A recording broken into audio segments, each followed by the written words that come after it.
Државните и приватните градинки кои имаат просторни капацитети и доволно персонал согласно протоколите за заштита од COVID-19 може да почнат да работат.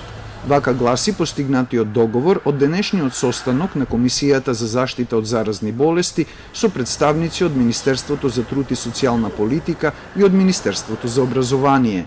Ако ги испунат протоколите, може да почнат и од понеделник ако сакаат. Сега колку имаат на располагање васпитачи, негователки, тоа не е до комисијата, тоа е до градинката, до Министерството за труд и социјала и така натака. Така да мислам дека со тие протоколи што ги предложивме ние, што ги предложија они, најдовме заеднички јазик и дека можат децата да бидат збринати во градинка.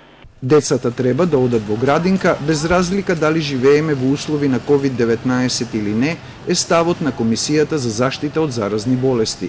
Но препорака за работа во актуелните околности на пандемија нема за 5 градинки во земјава, зашто не го обезбедуваат предвиденото растојание меѓу децата. Главната причина е недостаток на простор.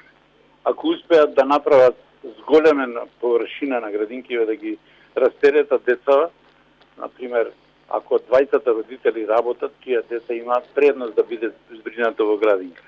Ако работи еден родител, а другиот седи дома, тој може и да го чува дома детето. Инаку видите, овој проблем со простор не е проблем само сега со ковидов, ова е хроничен проблем. Според Стојанов, на состанокот се разгледувале и опции за враќање на учениците од основните и средните училишта во школските клупи од септември.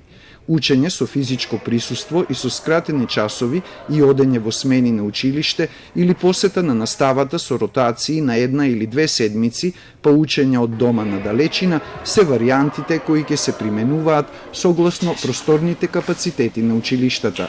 Користење дезинфисиенси, зајакнато одржување хигиена во училниците и нивно проветрување се останатите мерки за заштита од коронавирусот кои треба да се применуваат и во училиштата и во градинките. За датум за отворање на градинките се чека официјална одлука од Министерството за труд и социјална политика, а од ресорот образование за отворањето на училиштата најавија дека ќе соопштат до средината на август.